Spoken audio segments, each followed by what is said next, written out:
Welcome to the deep dive. Today we're taking a bit of a different approach.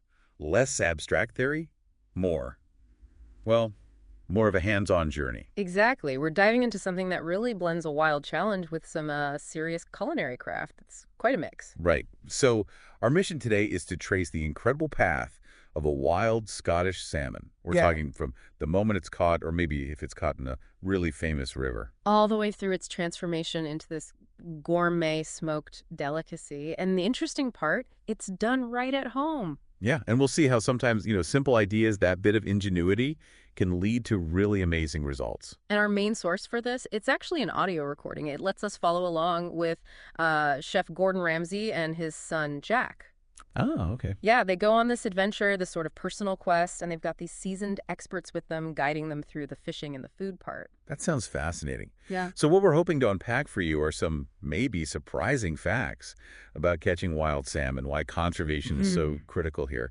And then there's the art of smoking it at home, which, believe it or not, can be surprisingly low-tech, but still needs this incredible precision. It all ties together into something pretty special, a culinary experience that, who knows, might even inspire you to try something similar. Definitely worth exploring. Okay, let's jump in. Part 1, the hunt for this wild Scottish salmon. And the setting is, well, legendary. The River Tweed.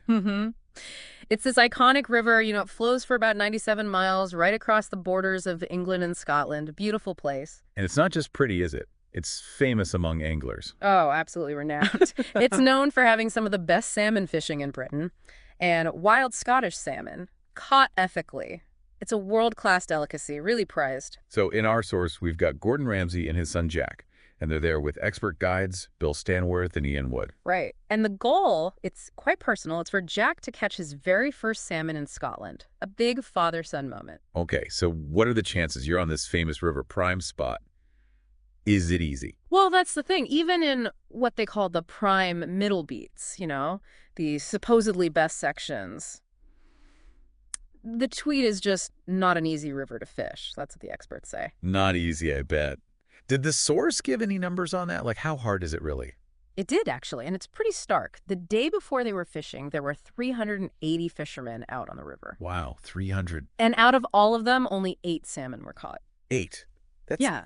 That's a tiny success rate. Really puts it in perspective. It really does. It tells you just how challenging this is. So, okay, if you do manage to hook one, after all that effort, what happens then? Are they powerful fish? Oh, incredibly powerful. The guide actually warns them, these fish can be seriously bigger than you. Bigger than you. Wow. Yeah, so if you hook one, you've really got to stand strong. They can just take off, run with the line with unbelievable speed and force.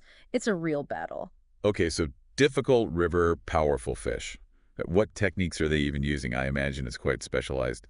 Well, the holy grail of fishing on the Tweed, as they call it, is fly fishing. Right, the traditional image. Exactly. But it's not like trout fly fishing. Salmon fly fishing is a completely different technique. Needs a certain feel, you're waiting, casting every few minutes. It's very active. But they didn't only fly fish, did they? Gordon brought another technique. That's right. He also used spinning. Apparently, it's something he learned from his own dad. And the advantage there is you can cover a lot more distance across the water much faster. You're using a lure that kind of mimics a small fish, trying to provoke a strike. Makes sense to try different things. Now, you mentioned ethically caught earlier.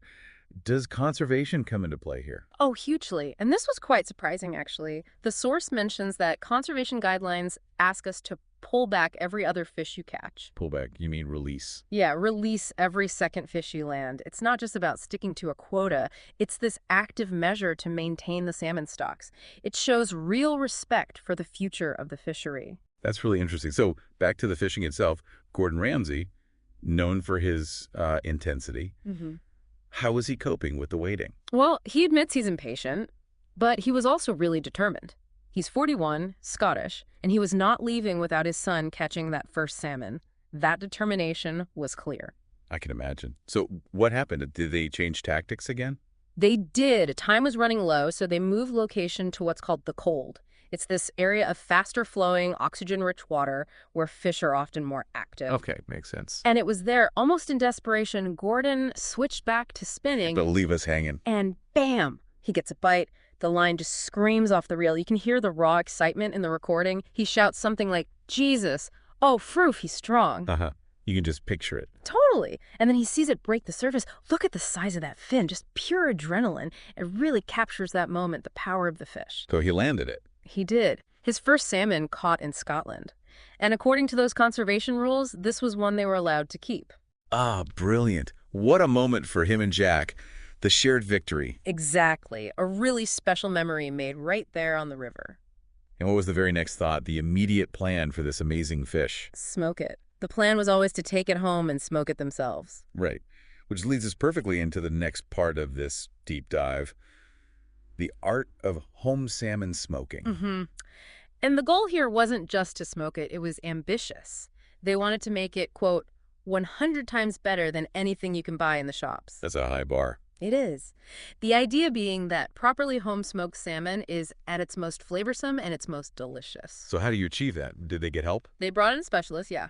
A guy named Michael Lever. He's an award-winning salmon smoker, apparently known for his really low-tech methods. Low-tech? Like how low-tech are we talking? Get this. The source actually mentions he sometimes uses chimneys fitted with old wardrobes. Old wardrobes? Yeah. Seriously? That's amazing. How does that even work? Did they explain how we came up with that? Huh. No, it didn't detail the wardrobe origin story, unfortunately. But it really speaks to his philosophy, right? It's about function, simplicity. True. So what did they use for this project? Not a wardrobe, I assume. No, for this, Michael found a more mobile solution. It was this self-contained, waterproof unit, kind of like a cabinet, but with wheels, so they could just have it in the backyard. Okay. Bit more conventional, maybe? And how do you turn that into a smoker? Surprisingly simple, according to the source. They basically boarded it in a bit, added some rails inside to hang the fish, Why? piped smoke in from a separate source, and put a chimney on top for ventilation. The key thing, the really crucial part, is keeping the smoke source separate. Why separate? Because this is cold smoking. You want the smoke flavor, but you don't want to cook the fish with heat.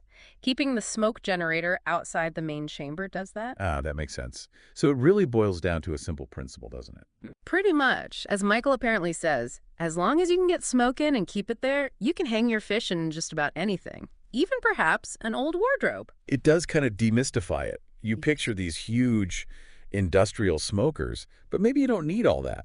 That low-tech approach is quite counterintuitive, isn't it? It really is. But, okay, before you even get to the smoke, there's some important prep work. You can't just chuck this salmon in there. Right. What needs to happen first? 3 main steps. First, pin boning. That's meticulously removing all those tiny little bones you sometimes find. Ugh. Yeah, I know those.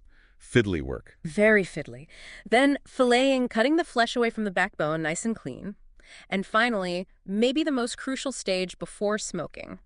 Curing. Curing? Okay, what does that involve and why is it so important? Does it affect the taste or how the smoke takes? It's absolutely vital. Curing basically draws moisture out of the salmon flesh, which helps preserve it. You typically use sea salt or rock salt. Yes, salt. Well, mostly salt, but here's where you can start adding layers of flavor. You can add things like molasses for a bit of sweetness or herbs. The source mentioned dill is common for cold smoked. Like raw wax, yeah. Exactly. Or maybe thyme if you were doing a hot smoke. And yes, to your question, drawing out that moisture firms up the flesh, makes it less watery. That creates a much better surface for the smoke to adhere to and really penetrate. Gives it texture, too. Interesting. And what about the skin? Do you take that off first? Ah, another surprising detail here.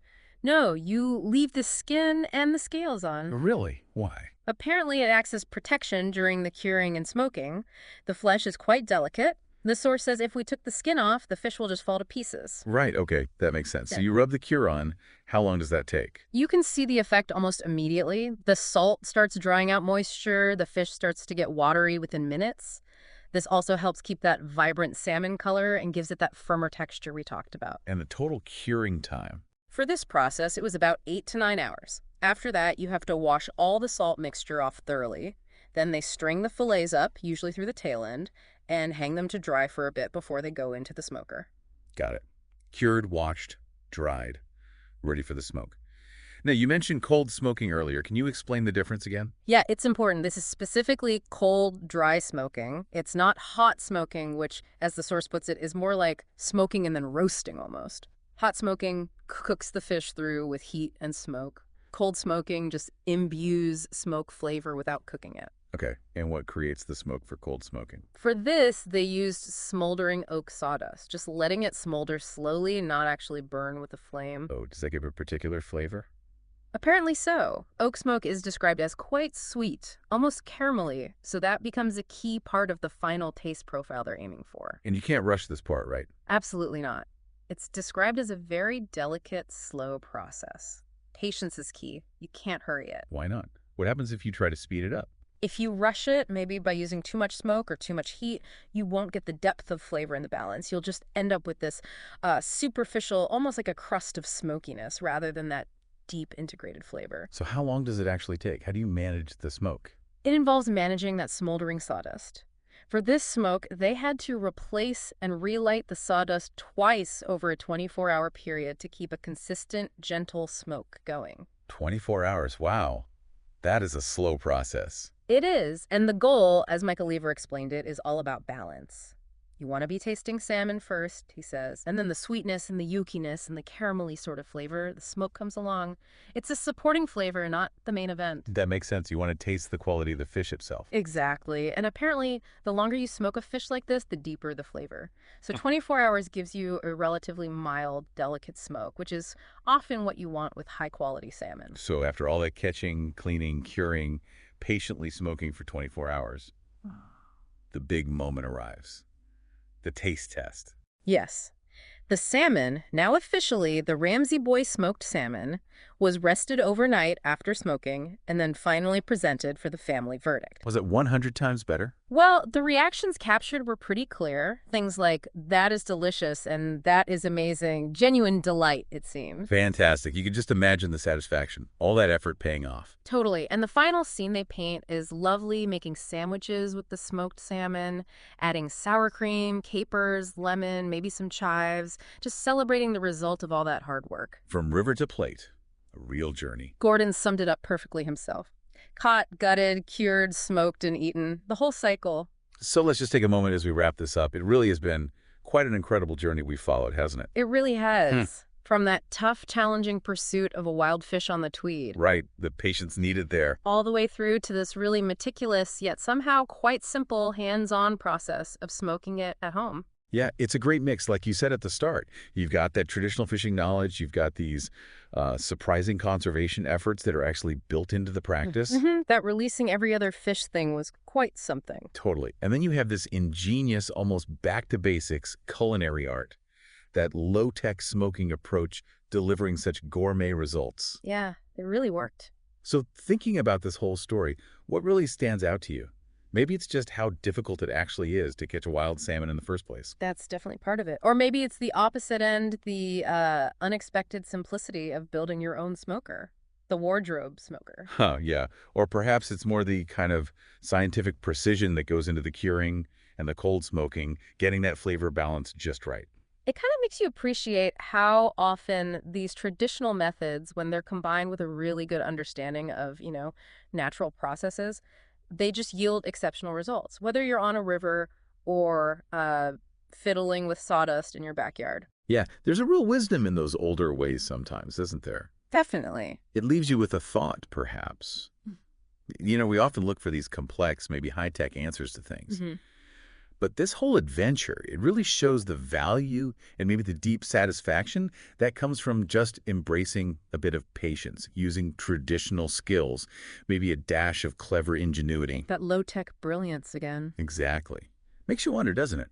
What other parts of life might actually benefit from a more sort of hands-on, maybe even low-tech approach? You might find some unexpectedly rich rewards. It's a really nice thought to end on. Oh. And one final little quirky detail from the source, maybe Gordon and Jack's reward for all their hard work fishing and smoking.